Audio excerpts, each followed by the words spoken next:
முதலில் எங்கள் கனிவான அழைப்பை ஏற்று இங்கு வருகை புரிந்த ஊடகவியல் மற்றும் மீடியா நண்பர்களுக்கு நன்றி. நாங்கள் எல்லாருமே எதுக்காக வந்திருக்கோம் அப்படின்னா, அண்ணா பல்கலைக்கழகத்தின் கீழே இருக்க தமிழ்நாடு முழுவதும் உள்ள 16 உறுப்பு கல்லூரிகளில் சேர்ந்த தற்காலிக பேராசிரியர்கள் மொத்தம் 328 பேர் நாங்கள் கடந்த டிசம்பர் 31 வரை பணியில் இருந்தோம். நாங்கள் எல்லாருமே 10லேருந்து 17 வருடம் வரை அனுபவம் வாய்ந்த பேராசிரியர்கள். இதில் நிறைய பேர் பிஹெச்டி முடித்தவங்க.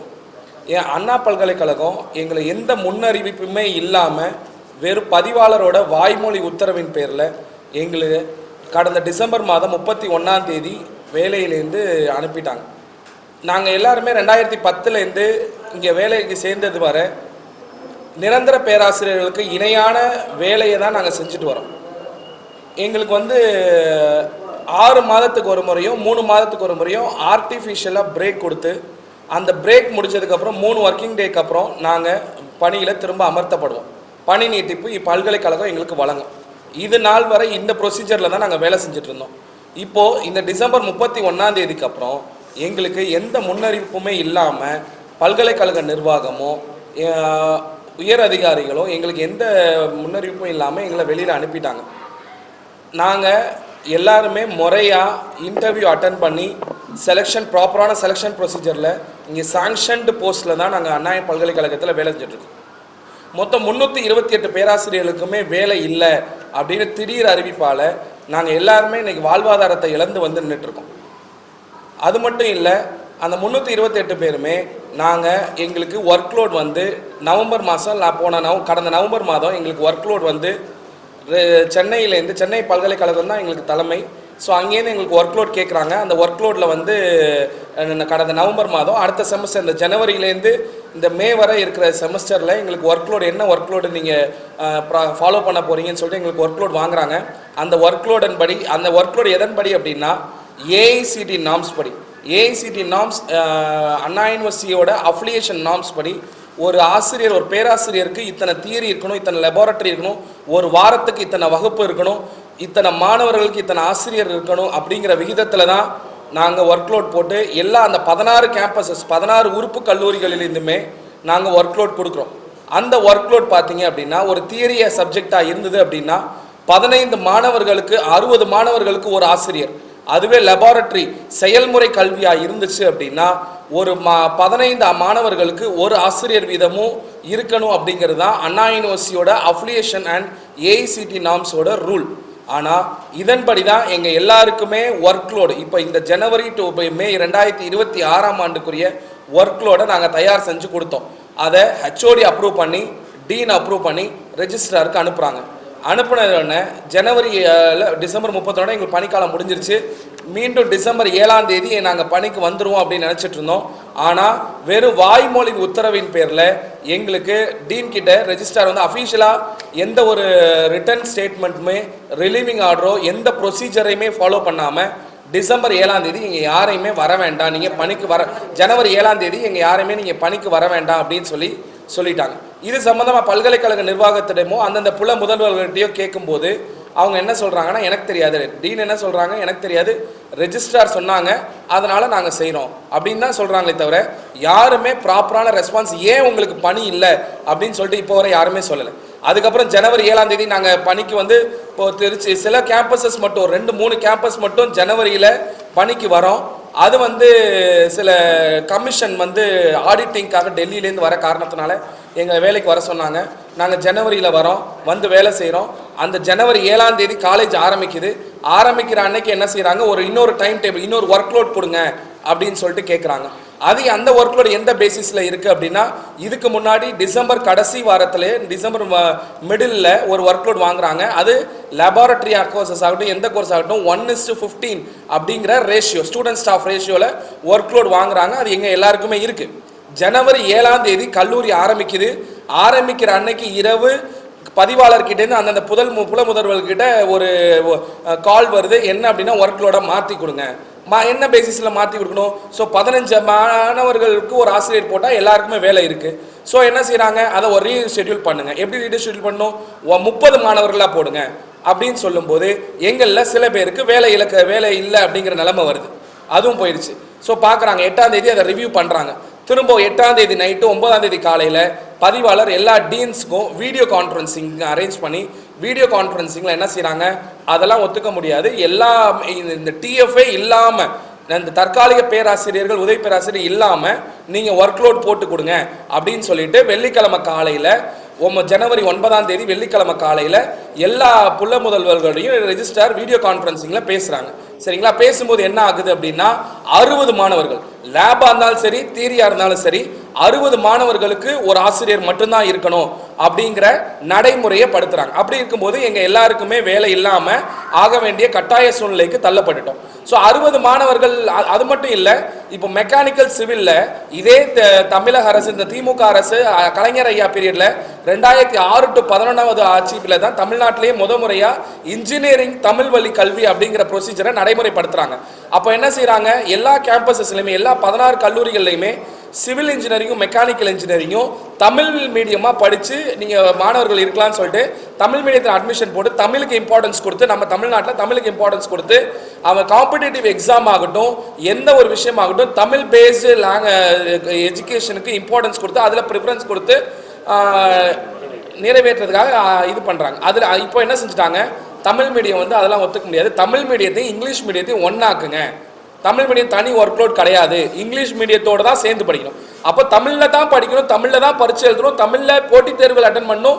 இப்போ ஈவன் இன்ஜினியரிங்காக இருந்தாலுமே அண்ணா யூனிவர்சிட்டி கண்டக்ட் பண்ண ரீசெண்டாக சமீபமாக கண்டக்ட் பண்ண டிஆர்பி எக்ஸாமில் தமிழ் பாஸ் பண்ணினா தான் டிபார்ட்மெண்ட் எக்ஸாமே பாஸ் பண்ண முடியுங்கிற ரூல் இருக்கப்போ இப்போ தமிழ்லே கிடையாது, அவன் இங்கிலீஷில் தான் படிக்கிறான், அவன் தமிழில் படிக்கிறான், தமிழில் ஆசிரியர்கள் பாடம் எடுக்கிறாங்க, தேர்வும் தமிழில் தான் எழுதுறாங்க, தமிழில் தேர்வு எழுதி எல்லாமே தமிழில் இருக்க பையனை இன்னைக்கு முடியாது, நீ இங்கிலீஷ் மீடியத்தோட சேர்ந்து தான் போடணும்னு சொல்லி அதுக்குரிய எல்லாத்துக்கும் இப்போ நாங்கள் பேசுகிற எல்லா விஷயத்துக்குமே டைம் டேபிள் ப்ரூஃப் இருக்குது. ஏன் அப்படின்னா ஒரு விஷயம் இத்தனை ஒர்க் லோட் வாங்கிட்டே இருக்காங்க. அது மட்டும் இல்லாமல் 2019 ஒரு செட் ஆஃப் பீப்புளை வெளியில் எடுக்கிறாங்க.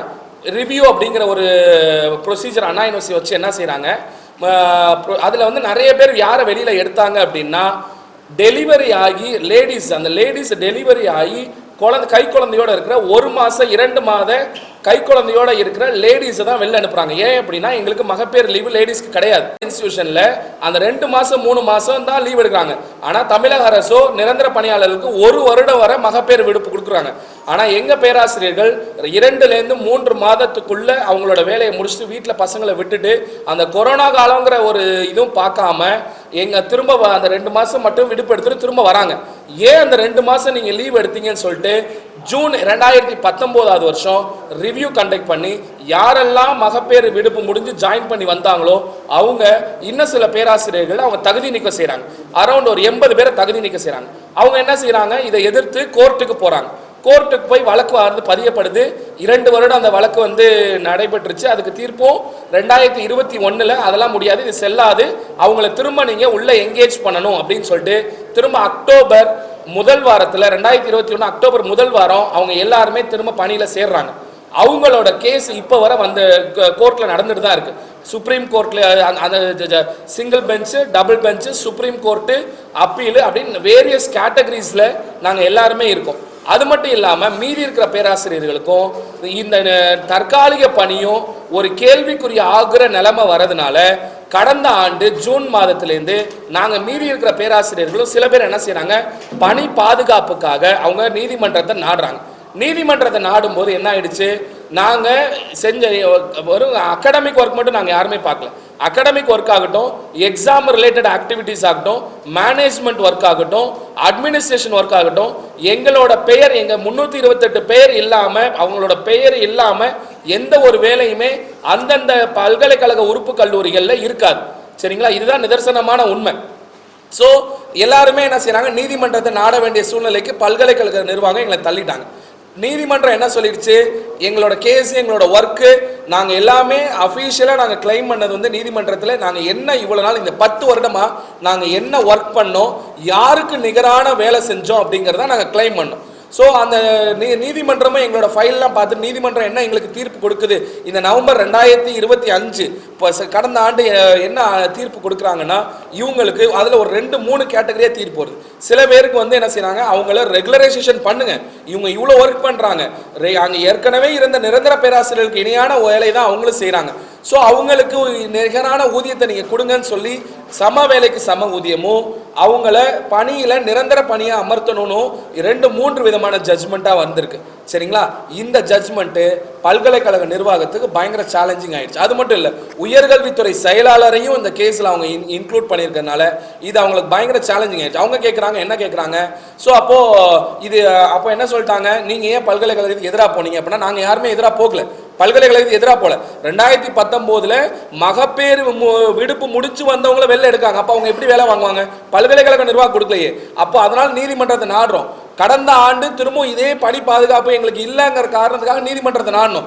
நீதிமன்றம் எங்களை உள்ள வைக்க சொல்லி எங்கேஜ் பண்ண சொல்லி எங்களுக்கு சம வேலைக்கு சம ஊதியம் நிரந்தரமாக்குங்க இந்த மாதிரி விஷயங்கள் சொல்லும் போது அது பல்கலைக்கழகத்துக்கு அது சவாலாக போயிட்டுறதுனால இந்த கேட்டகரி ஆஃப் பீப்புளை நம்ம உள்ள வச்சாதானே நமக்கு பிரச்சனைன்னு சொல்லி அவங்க எப்படியாவது எங்களை ஒழிச்சே தீரணும் அப்படிங்கிற மோட்டிவ்ல வேலை செஞ்சுட்டு இருக்காங்க. சரிங்களா, ஸோ இது மட்டும் இல்லாமல் இது சம்பந்தமாக நாங்கள் இதுவரை பார்க்காத இடமே கிடையாது. உயர்கல்வித்துறை அமைச்சரை மட்டுமே 4-5 முறை போய் ஆஃபீஸில் திருவிடை மருதூர் அவங்க சொந்த தொகுதியாகட்டும், உயர்கல்வித்துறை அமைச்சர் அலுவலகமாகட்டும், செக்ரட்டரியேட் ஆகட்டும், எல்லா இடத்துலையும் பார்த்துட்டோம். டோட் கமிஷனர், உயர்கல்வித்துறை செயலாளர், எங்களோட பதிவாளர், இது மட்டும் இல்லாமல் நாங்கள் இந்த பிப்ரவரி மாதம் முதல் வாரத்திலிருந்து எங்களோட கேம்பஸில் முறையான அனுமதி பெற்று அந்த சட்ட போராட்டத்தில் நாங்கள் அமைதியான வழியில் கவன ஈர்ப்பு போராட்டம் 15 நாட்கள் நாங்கள் பண்ணிட்டு இருந்தோம். அப்படியே எங்களுக்கு எந்த ஒரு தீர்வுமே பல்கலைக்கழக நிர்வாகம் எங்களுக்கு கண்டுக்காதனால பிப்ரவரி கடைசி வாரம் நாங்கள் எல்லாருமே ஒரு அமைதியான போராட்டம், ஒரு நாள் கவன ஈர்ப்பு போராட்டத்தை முன்னிறுத்ததுக்காக அண்ணா பல்கலைக்கழகத்தில் நாங்கள் எல்லாருமே ஒன்றா கூடணும். அப்பையும் வந்து உயர் அதிகாரிகள் பேசினாங்க, எங்கள் பதிவாளர்லேருந்து எல்லாருமே வந்து பேசினாங்க. ஆனால் அவங்க சொல்கிறது உங்களுக்கு ஒர்க் லோடு இல்லை அப்படிங்கிற விஷயம் தான் சொல்கிறாங்க. தவிர ஏன் எங்களுக்கு ஒர்க் லோடு இல்லை அப்படிங்கிறதுக்கு இப்போ வர எழுத்துப்பூர்வமான தகவலோ ஆதாரமோ அவங்க சைடு எதுவுமே கொடுக்கல. எங்க சைடு இருக்கு, எங்களுக்கு வேலை இருக்கு அப்படின்னு சொல்லி எங்ககிட்ட இருக்கு. ஆனா எங்களுக்கு வேலை இல்லைன்னு சொல்றதுக்கு அவங்க கிட்ட எந்த ஒரு ரிட்டர்ன் ப்ரொசீஜருமே இல்லை. ஆனா அவங்க தவறான விஷயத்த சரியான முறையில எல்லா இடத்துலையும் பார்த்துட்டு இருக்காங்களே தவிர ஆனா எங்களுக்குரிய முறையான விளக்கம் இப்போ கொடுக்கப்படல. 2 மாதம் முழுசா முடிஞ்சிருச்சு. சரி, 2 மாதம் முழுசா முடிஞ்சு இப்ப வர எங்க யாரையுமே பணியும் வழங்கல. அந்த பணி இல்லைன்னு சொல்லி வாயில சொல்றாங்களே தவிர அதை முறையா யாருமே எங்களுக்கு ரிலீவிங் பண்ணவே இல்லை. கோர்ட்ல சொல்றாங்க. ஆனா அதை விட பெரிய பிரச்சனை என்ன அப்படின்னா, எங்களுக்கு யார் அதிகாரி, நாங்க நினைச்சிட்டு இருக்கோம் பதிவாளர் தான் எங்களோட அதிகாரி, பதிவாளர் தான் எங்களுக்கு வேலை கொடுக்கறதுக்கும் வேலை இல்லைன்னு சொல்றதுக்கும் பதிவாளருக்கு தான் அதிகாரம் இருக்குன்னு சொல்லி நாங்க நினைச்சிட்டு இருக்கோம். ஆனா இப்போ ரீசெண்டா சமீபமா தான் எங்களுக்கு தெரிய வருது, பதிவாளர் நான் பதிவாளரே கிடையாது, எனக்கு அதிகாரம் கிடையாது அப்படின்னு சொல்லி கடந்த பிப்ரவரி 25 ஈவினிங் நாங்கள் போராட்டத்தில் இருக்கும்போது வந்து எங்கள்கிட்ட பேசுறாரு. என்னையா எல்லாரும் சொல்றீங்க, நான் பதிவாளரே கிடையாது, எனக்கு அதிகாரம் இல்லை. சார், யார் அதிகாரம் இருக்காங்க, அவங்களை அதிகாரம் இருக்கவங்களே எங்களுக்கு சொல்லுங்க சார், நாங்கள் அவங்களை கேட்குறோம் அப்படின்னு சொன்னா டோட் கமிஷனர் நெக்ஸ்ட் ஸ்டேஜில் ஸோ அண்ணா பல்கலைக்கழகத்துக்கு துணைவேந்தர் நியமிக்கப்படலை, பழைய துணைவேந்தர் பதவி காலம் முடிஞ்சு இன்னும் நியமிக்கப்படலை. ஸோ யார் கன்வீனர் கமிட்டி, அந்த வைஸ் சான்சலர் பொசிஷனில் யார் இருக்கா அப்படின்னா 3 பேர் இருக்காங்க. அண்ணா பல்கலைக்கழகத்தில் இருக்கிற ஒரு கன்வீனர் கமிட்டி மெம்பரும் டோட் கமிஷனரும் ஹையர் எஜுகேஷன் செக்ரட்டரியும் இருக்காங்க. இவங்க எல்லாரையுமே நாங்கள் போய் பார்த்தாலும் பதிவாளர் என்ன சொல்றாரு, எனக்கு தெரியாது, நீங்க போய் கன்வீனர் கமிட்டி மெம்பருங்க. கன்வீனர் கமிட்டி மெம்பரை போய் பார்த்தா நான் மட்டும் இல்லை, இன்னும் 2 பேர் இருக்காங்க அப்படிங்கிறாங்க. அது டோட் கமிஷனர் கிட்ட போனா நான் என்னப்பா செய்ய முடியும், ரெஜிஸ்ட்ரார் சொன்னா நான் செய்யறேன். உயர்கல்வித்துறை அமைச்சர் போனா உயர்கல்வித்துறை செயலாளர் என்ன சொல்றாரு, உங்க பல்கலைக்கழகமும் நீங்க சொன்னா ஏன் என்கிட்ட வரீங்க, அவரு இல்லைன்னு சொல்றாரு. இப்ப வர யார் அந்த அதிகாரி, யார் எங்களுக்குரிய பொறுப்பான அதிகாரி, யாரு எங்களுக்கு வேலையில அமர்த்துறதுக்கும் வேலையிலேருந்து இல்லைன்னு சொல்றதுக்கும் யாரு. ஆனா இப்ப வர நீதிமன்றத்தில் கண்டெம்ட் கேஸ் வந்துகிட்டே இருக்கு. அந்த கண்டெம்ட் கேஸ்ல ஆஜராகிறது யாரு அப்படின்னா பதிவாளர் தான் ஆஜராகிறார். பதிவாளர் தான் அஃபிடவிட் வைக்கிறார், எல்லா விஷயமும் செய்யறாரு. ஆனா எங்களோட நிர்வாகத்துக்கிட்ட நாங்க முறையிடும் போது எங்களுக்கு யார் அந்த நிர்வாகி அப்படிங்கிறது எங்களுக்கு தெரியல. இது மட்டும் இல்ல, கடந்த சில மாதங்கள் சில ஆண்டுகளுக்கு முன்னாடி ஒரு பிரச்சனை, யார் அந்த சார் அப்படிங்கிற பிரச்சனை, அது உடவியல் எல்லாருக்குமே தெரியும். இப்ப எங்களுக்கு வந்திருக்குது யார் அந்த சார் அப்படிங்கிற விஷயம் வந்து எங்களுக்கு இப்போ வரை தெரியவே இல்லை. ஏன்னா யார் அந்த சார்னு தெரிஞ்சாதான் நாங்க எங்களுக்கு என்ன பிரச்சனை என்ன விஷயம் சொல்ல முடியும். ஆனா யார் அந்த அதிகாரி, யார் அந்த சாரு, எங்கள் வேலையில் இல்லாமல் யார் அனுப்பியிருக்கா அப்படிங்கிறது இப்போ வரை எங்களுக்கு தெரியவே தெரியாது. அது மட்டும் இல்லாமல் தமிழக அரசு வந்து நாங்கள் எவ்வளவோ தமிழக அரசுக்கு ரீச் பண்ணுறதுக்கு ட்ரை பண்ணியும் எங்களுக்கு யாருமே செவி சாய்க்கவே இல்லை. கவர்மெண்ட் ரொம்ப நல்லா நடந்துட்டு இருக்கு. தமிழக அரசோ முதல்வர் ஐயாவோ இந்த திமுக அரசு ரொம்ப நல்லா செயல்பட்டு இருக்கு. சரிங்க, அதில் குறை சொல்ல முடியாது யாரும். ஆனால் இந்த மாதிரியான அதிகாரிகளின் போக்கால அரசுக்கு அவப்பெயர் ஏற்படுது. நாங்கள் 328 பேர் தான் இருக்கோம். அரசு கலைக்கல்லூரி ஆகட்டும், பாலிடெக்னிக் ஆகட்டும், நர்சிங் ஆகட்டும், அவங்க கவுண்ட் அதிகம் இருக்காங்க. அப்போ 328 பேர் தான் இருக்கீங்க, இவங்களை கண்டுக்காம விடுவோமோ அப்படிங்கிற அலட்சிய போக்க ஃபாலோ பண்ணுறாங்களா இல்லையான்னு எங்களுக்கு தெரியல. கவர்மெண்ட் மேலே எந்த இஷ்யூவும் கிடையாது. ஏன் அப்படின்னா முதல்வர் ஐயாக்கோ துணை முதல்வர் ஐயாக்கோ இந்த எங்களோட விஷயம் தெரிஞ்சுதா தெரியலையா அப்படிங்கிறதே எங்களுக்கு இப்போ வரை தெரியல. தெரிஞ்சிருக்க வாய்ப்பு கிடையாது. ஏன் தெரிஞ்சிருந்தது அப்படின்னா எங்களோட வாழ்வாதாரத்தை கண்டிப்பா மீட்டு கொடுத்துருப்பாங்க. ஆனா இப்போ வர அவங்க நாலேஜுக்கே போக விடாம எங்களையும் இப்படியே வச்சுட்டு அது அதிகாரிகளோட வேலை என்ன அப்படின்னா நாங்க தமிழக அரசை நெருங்க விடாம பண்ணணும். ஏன்னா அந்தந்த மாவட்டங்களில் நாங்க போராட்டம் பண்றோம். போராட்டம் பண்ணும்போது எஸ்பிசிடி மூலியமா ரிப்போர்ட் போகுது. சரிங்களா, எங்க உளவுத்துறைக்கு ரிப்போர்ட் வருது. அங்கேயும் வந்து நாங்க போராட்டம் நடத்துறோம். சம்பந்தப்பட்ட கோட்டூர்புரம் காவல் நிலையத்திலேருந்து காவலர்கள்லாம் வராங்க, பேசுறாங்க, ரிப்போர்ட் எடுக்கிறாங்க. அப்ப உளவுத்துறை ரிப்போர்ட் எங்க தான் போகுது? ஏன் எங்க போகுது? ஏன் எங்களுக்கு தமிழக அரசு இப்போ செவிசாய்க்கவே இல்லைங்கிற கேள்விதான் எழுது. யாரு எங்களுக்கு பதில் சொல்வாங்கன்னே தெரியல. நான் யார்கிட்ட போய் கேட்கறது? முதலமைச்சர், நான் இப்போ சொல்றேன், முதலமைச்சர் ஐயாவுக்கு தெரியாது. தெரிஞ்சதுன்னா எங்களுக்கு கண்டிப்பா உதவி செய்வார், எங்க வாழ்வாதாரத்தை மீட்டு கொடுப்பார். 2 மாசம் ஆயிடுச்சு. இந்த 2 மாசத்துல நாங்க நடுத்தரல வந்து நின்னுட்டு இருக்கோம். எங்களுக்கு என்ன பிரச்சனை? வேலையில இருக்கோம் இல்லைங்கிறது. வேலையில இல்லைன்னு சொல்லி அனுப்புறவங்க யாராவது, நீங்க எல்லாருமே ஒரு நிறுவனத்துல வேலை செஞ்சுட்டு இருக்கீங்க, யாராவது எங்கேயாவது அவங்க நிறுவனத்துல வேலை இல்லப்பா உனக்கு போப்பான்னு வாயில சொல்லி அனுப்புவாங்களா? இல்ல ப்ராப்பரா நாங்க எல்லாருமே 10 வருஷத்தை முடிச்சவங்க.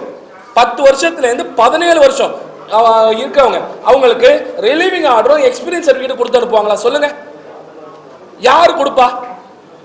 கோர்ட்லயும் என்ன சொல்றாங்க? தவறான தகவல் தான் சொல்றாங்க. எல்லா இடத்துலயுமே எங்களை பத்தின தவறான ஒரு இமேஜை ப்ரொஜெக்ட் பண்ணி வச்சிருக்காங்க. போராட்டம் பண்றோம். எதுக்கு போராட்டம் பண்றோம்? நாங்க கோர்ட் எங்களை நிரந்தரம் பண்ண சொல்லியிருக்கு, எங்களுக்கு சம வேலைக்கு சம ஊதியம் கொடுக்க சொல்லியிருக்கு. ஆனா நாங்க இப்போ இந்த தற்காலிக வேலையை தற்காத்துக்கிறதுக்காக தான் நாங்க கேட்கிறோமே தவிர நாங்க கோர்ட் ஆர்டரை இம்ப்ளிமெண்ட் பண்ணுங்கன்னு நான் சொல்ல. மாண்புமிகு நீதியரசர் அனந்த வெங்கடேஷ் ஐயா தலைமையில் தான் நடந்துட்டு இருக்கு. அவரே இவங்களை எங்கேஜ் பண்ணுங்கன்னு 23/1/2026 அன்னைக்கு நான் இவங்களை வேலையில வைக்க சொன்னா டிசம்பர் 31 நீங்க ஏன் அவங்கள வேலையிலேருந்து அனுப்புனீங்கன்னு சொல்லி நாங்க எல்லாமே சட்ட வழி போராட்டம் நடத்திட்டு தான் இருக்கோம். எங்களுக்கு ஜட்ஜ்மெண்ட்டும் இருக்குது. ஆனா எந்த ஒரு விஷயத்தையுமே இந்த அதிகாரிகள் ஒபே பண்ணவே இல்லை.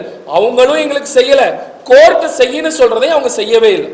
நாங்க இப்போ இதோட முடிவு என்ன அப்படின்னா, ஆண்கள் பெண்கள் பாரபட்சமே பார்க்காம இந்த 328 குடும்பமும் நடுத்தருவில் நின்று எங்களுக்கு வேலை இருக்கா இல்லைன்னு அவங்க சொல்றாங்க. ஆனா இருக்கா இல்லையான்னு சொல்லியே தெரியல. அது மட்டும் இல்லாம கேம்பஸ்ல நாங்க இல்லாம எந்த ஒரு நாங்க என்னன்னா எங்களுக்குரிய ஒர்க் லோட் இல்லாம அதை என்ன செய்யறாங்க, ப்ரெஷர் பண்ணி ஏற்கனவே இருக்கிற ஆசிரியர்களுக்கு அதை கொடுக்குறாங்க. அதை கொடுத்து தான் அவங்கள தான் வேலை செய்ய சொல்றாங்க.